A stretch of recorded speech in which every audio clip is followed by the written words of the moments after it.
네, 안녕하세요. 자, 어제 공부한 취득세 납세 의무자에 대한 기출지문 정리하는 걸로 하겠습니다. 이미 여러분이 한번 점검하신 걸로 생각을 하고 해설 강의 바로 들어가죠. 1번, 증여자의 채무를 인수하는 그런 조건부 증여를 부담부 증여라고 하죠. 부담부 증여로 취득하는 경우로서 채무에게 상당하는 부분은 유상, 채무는 변제할 거니까 무상이 아니죠. 대가 준 거니까 유상, 채무에게 상당하는 부분을 유상이고 그것을 제외한 나머지는 대가를 주지 않았으니까 증여로 보는 거죠. 그래서 채무를 제외한 나머지 부분은 유상 취득한 걸로 보지 않는다 그러면 맞죠. 매매가 아니라 증여니까. 그죠? 채무 부분은 유상, 채무를 제외한 부분은 무상. 그래서 유상 취득으로 보지 않는다 있습니다. 다음 2번 증여자의 채무를 인수하는 부담부 증여의 경우 채무에게 상당하는 부분은 부동산을 유상 매매로 취득한 걸로 본다. 근데 보지 않는다 틀렸네요. 그죠? 유상거래로 본다. 다음 3번 건축물 중에 조작 설비 그러면 주체 구조부가 아닌 부대 설비예요. 부대 설비 있어도 되고 없어도 되는 부대 설비로서 주체 구조부와 하나가 돼서 얘기는 기초, 지붕, 기둥, 벽, 보 여기에 부착이 돼서 하나의 건축물로 효용 가치를 이루고 있는 것에 대해서는 건축물에 부착된 건 취득세 부과하는 거예요.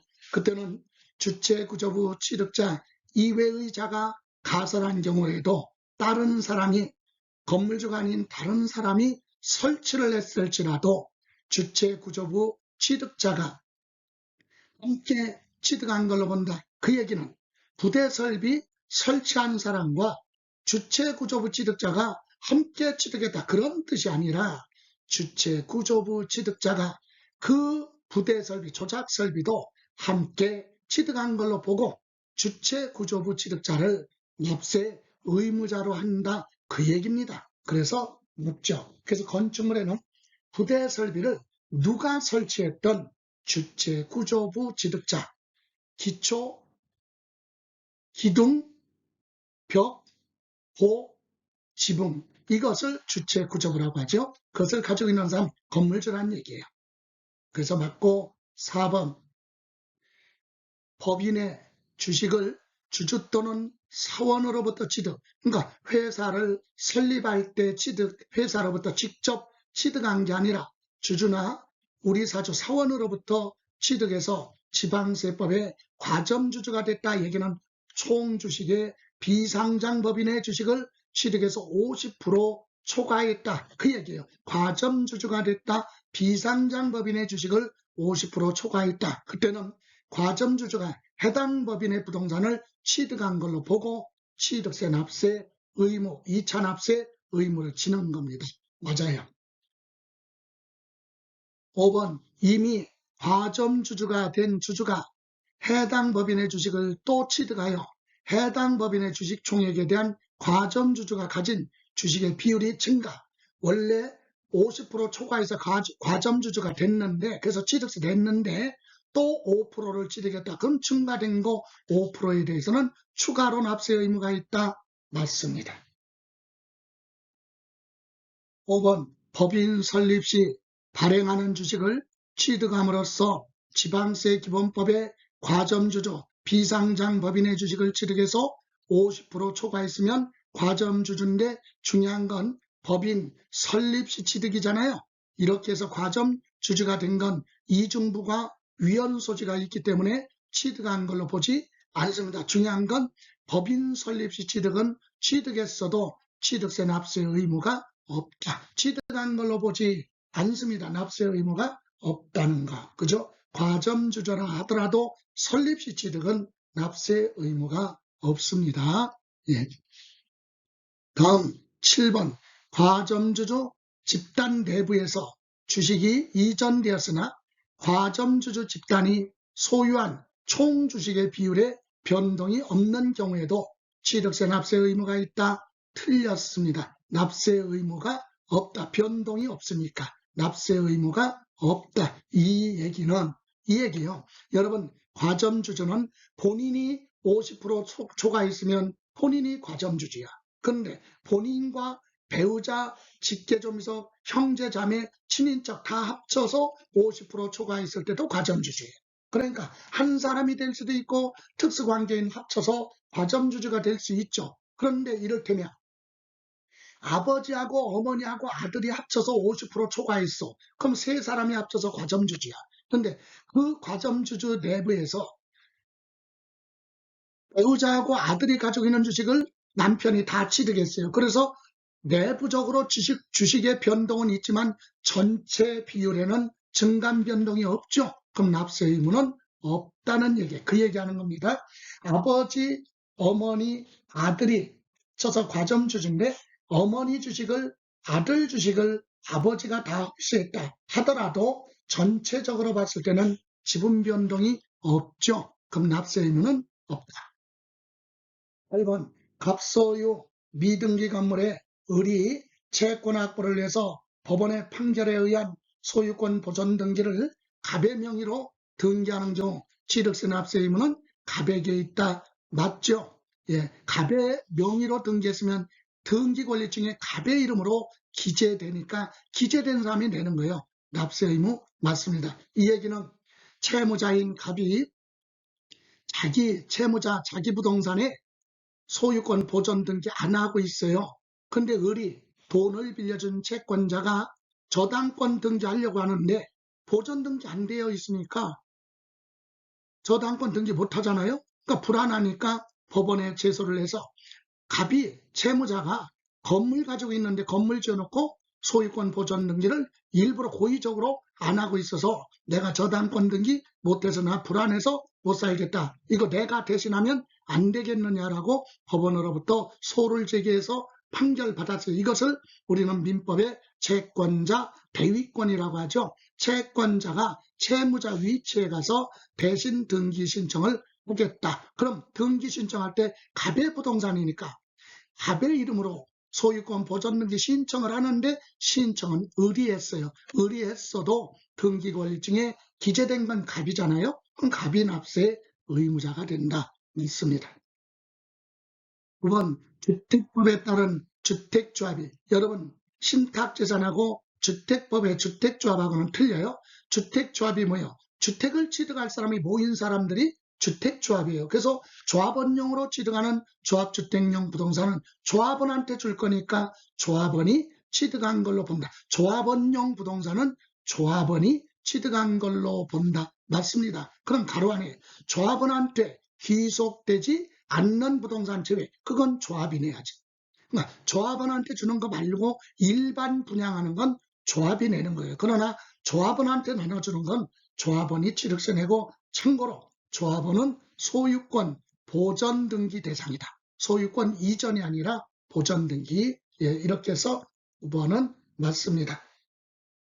10번 상속, 피상속인이 상속인에게 한 유증이나 유언장, 포괄유증, 신탁재산 다 상속에 포함한다. 여러분, 사망한 사람이 상속인한테 유증, 유언장을 작성했거나 아니면 뭐예요?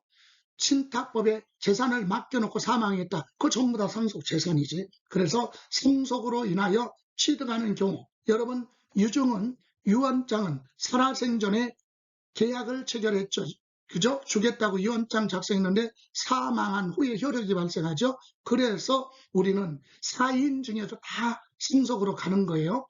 사인증여, 증여계약을 체결할 때도 사망한 후에 재산이 이전되는 거, 이것도 상속이다. 그래서 취득하는 경우는 상속인 각자가 상속받은 취득 물건에 대해서 취득한 것으로 본다. 상속받은 재산은 상속인 각자가 취득세 납세 의무자 맞아요. 그런데 다만 가로 안에 취득한 물건은 지분으로 취득했다면 자기 뭐만큼 지분에 해당하는 물건만큼을 얘기하는 겁니다. 예, 이렇게 해서 10번 맞고요. 11번 상속, 회복, 청구, 소에 의해서, 소송에 의해서 법원의 확정 판결을 받고 특정 상속인이 당초 상속받은 것 중에서 일부를 떼어서 상속받은 다른 상속인한테 지분을 넘겨줬기 때문에 상속분이 감소한 상속인으로부터 증가한 사람은 증여받아 취득한 걸로 본다. 틀렸습니다.